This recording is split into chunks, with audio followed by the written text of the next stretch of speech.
என்னுடைய செயலும் சிந்தனையிலும் இந்த சமூகத்துக்கு பயனுள்ளதாக இருக்குன்னு நினைக்கிறவங்க மட்டும் இந்த மூவேந்தர் மீடியாவை சப்ஸ்கிரைப் பண்ணிவிட்டு பெல் ஐக்கான் ஆல் கொடுத்து வந்து ஃபாலோ பண்ணிக்கோங்க.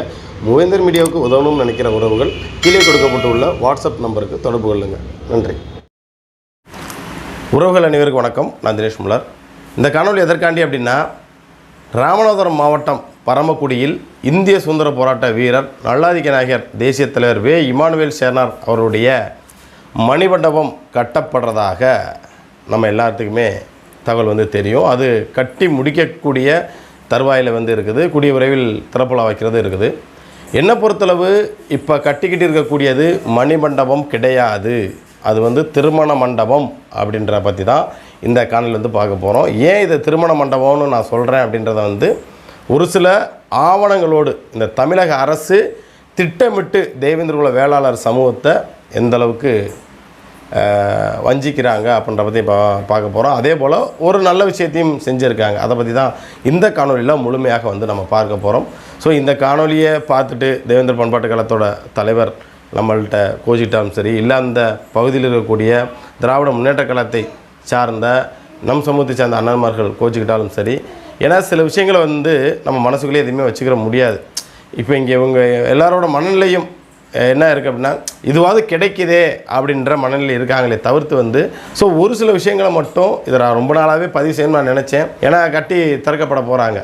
அதாவது பார்த்திங்கன்னா, ஒரு மணிமண்டபம்னா எப்படி இருக்கும் அப்படின்றதுக்கு ஒரு உதாரணத்துக்கு திருச்சியில் முப்பாட்டன் பெரும்படு முத்தரையர் அவர்களுடைய மணிமண்டபத்தை ஒரு ஷார்ட்டாக போடுறேன். அதை ஒரு நிமிஷம் பாருங்கள்.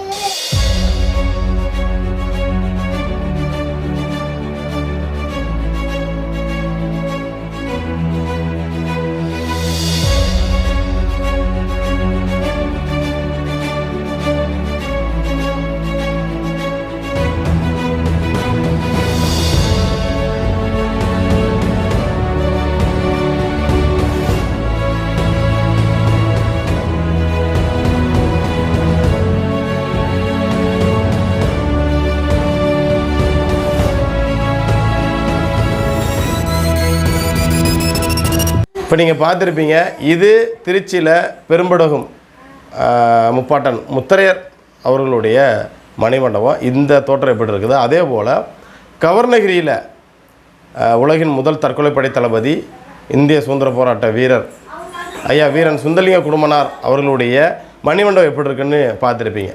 ஆனால் பரமக்குடியில் தியாகி இமானுவேல் சேனார் ஐயாவுக்கு மணிமண்டபம்ன்ற பேரில் அங்கே ஒரு கல்யாண மண்டபம் ரெடி ஆகிட்டுருக்கு அப்படின்றதான் நிதர்சனமான உண்மை. ஏன்னா இதற்கு முன்னாடி நான் காணொலி போடும்போதே நம்ம மக்கள் நிறைய பேர் புரிஞ்சிருக்கேன்னு நான் நினச்சேன். எல்லாருமே பரவாயில்ல மணிமண்டபம் நீங்கள் நினச்சிட்ருக்கீங்க. ஸோ ஒரு மணிமண்டபம்னா எப்படி இருக்கணும் அப்படின்றதுக்கு உதாரணத்துக்கு தான் முதல்ல ஒரு காணொலி பதிவு செஞ்சுருந்தேன். இதை பார்க்குறதுக்கு முன்னாடி இன்னொன்று, அதாவது ஒரு நன்றி திராவிட முன்னேற்ற கழகத்தோட இன்றைய தலைவர் மு க ஸ்டாலின் அவர்கள் சொல்ல வேண்டியது இருக்குது. ஏன்னா அன்றைய காலத்திலிருந்து இன்றைய காலம் வரை, அதாவது அன்று அம்மையார் ஜெயலலிதாவாக இருக்கட்டும், இல்லை கலைஞர் கருணாநிதியாக இருக்கட்டும், இவர்கள் மாற்றி மாற்றி ஆட்சியில் அமர்ந்த போதும், இந்த அரசுக்கிட்ட கோரிக்கை வச்ச போதும், அதாவது அரசு விழாவை அறிவிக்கணும் கோரிக்கை வச்சது போதும், ரெண்டு பேருமே அது செவிசாய்க்கலை, கடந்து போனாங்க. அதே போல் எடப்பாடி கிட்டத்தட்ட ஒரு 10 ஆண்டுகளாக இருந்தார். அவர்கிட்ட பலமுறை வலியுறுத்தியும் அவர் இந்த விஷயத்தை செய்யலை. ஆனால் முதல்வர் இன்றைக்கு இருக்கக்கூடிய முதல்வர் மு க ஸ்டாலின் அவர்கள் பல அழுத்தத்தின் நெருக்கடியில் நம் சமூகத்தோட அந்த ஒற்றுமைக்கான கிடைச்ச மிகப்பெரிய ஒரு வெற்றியாக இதை நம்ம பார்க்க போகிறோம். அதன் ஒற்றுமை கிடைச்ச வெற்றியாக தான் இன்றைக்கி தமிழக முதல்வர் மு க ஸ்டாலின் அவர்கள் ஐயா தியாகி இமானுவேல் சேனார் அவர்களுக்கு அரசு விழாவான அறிவிச்சிருக்காங்க. அதே போல் 3 கோடி ரூபாயில் மணிமண்டபம்ன்ற பேரில் அது கல்யாண மண்டபம் தான் அப்படின்னு நம்ம சொல்ல முடியும். ஏதை நம்ம சொல்கிறோம்னா, நம்ம போட்டோம் இல்லையா ஒரு வீடியோ, அது பார்த்துருப்பீங்க. மணிமண்டபம்னா இப்படி இருக்கணும், இதற்கு பேர் தான் மணிமண்டபம். ஆனால் இதை விட்டுட்டு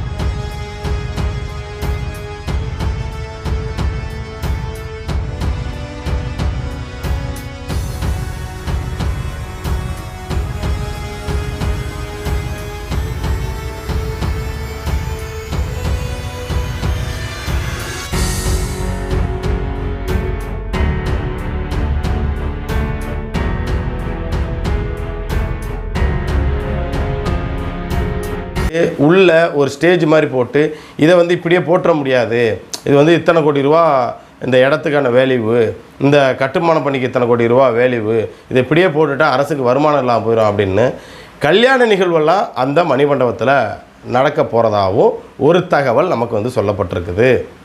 அதனால தான் ஸ்டேஜ் வந்து அங்கே வந்து அந்த மாதிரி அமைச்சிருக்காங்க. ஏன்னா அதுக்கு பக்கத்தில் இருக்கவங்களுக்கு லேனா மஹால் இருக்கும், அப்புறம் பக்கத்தில் என்னென்ன கல்யாண மஹாலில் தான் அந்த மாதிரி ஸ்டேஜெல்லாம் போடுவாங்க, தவிர்த்து மணிமண்டபத்தில் இந்த மாதிரி ஸ்டேஜ் வந்து போட மாட்டாங்க. அப்போ இதுலேருந்து என்ன தெரியுதுன்னா, சிலை ஐயா தியாகி இமானுவேல் சேனார் ஐயாவோட சிலையும் வந்து பார்த்திங்கன்னா உள்ளே வைக்க போகிறது கிடையாது. முன்னாடி ஒரு முகப்பு ஒரு தோரணை வந்து நம்ம காமிச்சோம் இல்லையா, அது முன்னாடி தான் வைக்க போகிறாங்க. அப்போ இதிலேருந்தே நீங்கள் வந்து நம்ம மக்கள் வந்து என்ன புரிஞ்சுக்கணும் அப்படின்னா, மணிமண்டபன்ற பேரில் கல்யாண மகள், அதுவும் அரசு தரப்பில் இருக்கக்கூடிய ஒரு கல்யாண மகளாக தான் அது வந்து வருது. இது பராமரிப்பு ஃபுல்லாகவே வந்து பார்த்திங்கன்னா கவர்மெண்ட் யாராவது அரசு தான் வந்து அதை வந்து டேக் ஓவர் பண்ணி எடுத்துக்குவாங்க. அதை பராமரிக்கிற வேலைகள் மட்டும் நம்ம இன்னும் பண்பாட்டு காலத்துக்கோ இல்லை தியாகரோட குடும்பத்துக்கோ கொடுக்கறதுக்கான வாய்ப்பு இருக்கும்னு நாம் நினைக்கிறோம். சரிங்களா?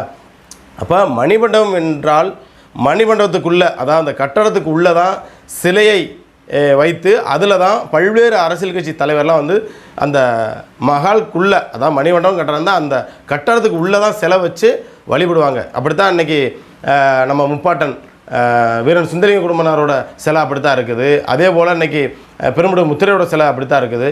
இருக்கக்கூடிய எல்லாரோட மணிமண்டபத்துலேயும் சிலை அப்படித்தான் இருக்குது. ஆனால் இங்கே இன்றைக்கி பரமக்குடியில் அமைக்கப்பட போகிறது மட்டும் சிலை வெளியில் வரதாக ஒரு தகவல் வந்து கிடச்சிருக்குது. இங்கே தான்றதை நம்ம ஃபிக்ஸடாக இங்கே தான் சிலை வருது அப்படின்றத கன்ஃபார்மாகவும் நம்மகிட்ட சொல்லியிருக்காங்க.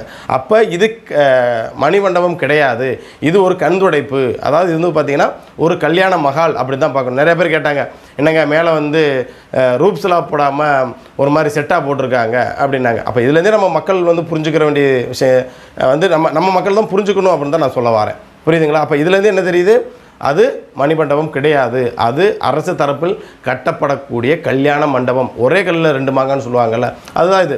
ஒரு பக்கம் நாங்கள் உங்களுக்கு மணிமண்டபமாக நாங்கள் கட்டி கொடுத்தோம் அப்படின்ற ஒரு பேர் எடுத்துக்கிறது, இன்னொரு பக்கம் பார்த்திங்கன்னா அதை வாடகைக்கு, அதாவது திருமண நிகழ்வுக்கு வந்து வாடகைக்கு விடக்கூடிய நிகழ்வாக தான் இருக்கும். சரிங்களா?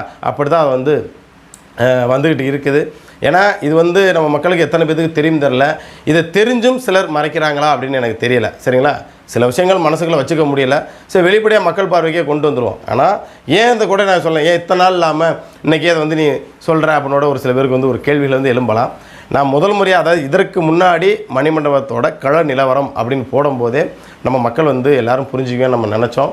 இல்லை, இன்ன வரைக்கும் மணிமண்டபம் தாமதமான நிலையை தான் போகுது. இதே அப்போ இது மட்டும் தாமதமாகுது. என்ன காரணம் அப்படின்னா, எலெக்ஷனை ஒட்டி அதே போல் ஐயா இமானுவேல் சேனாவோட நினைவு தினத்தை ஒட்டி அப்படி பண்ணால் தான் நம்ம மக்கள் பரவாயில்ல, இந்த அரசு வந்து இந்த டயத்தில் செஞ்சு கொடுத்துருக்கு, நம்மளோட ஓட்டை, ஒட்டுமொத்த சமூகத்தோட ஓட்டை வந்து நம்ம திராவிட முன்னேற்ற பக்கம் பட்டு திருப்பலாம் அப்படின்ற எண்ணத்தில் இந்த விஷயம் வந்து நடக்குது. சரிங்களா?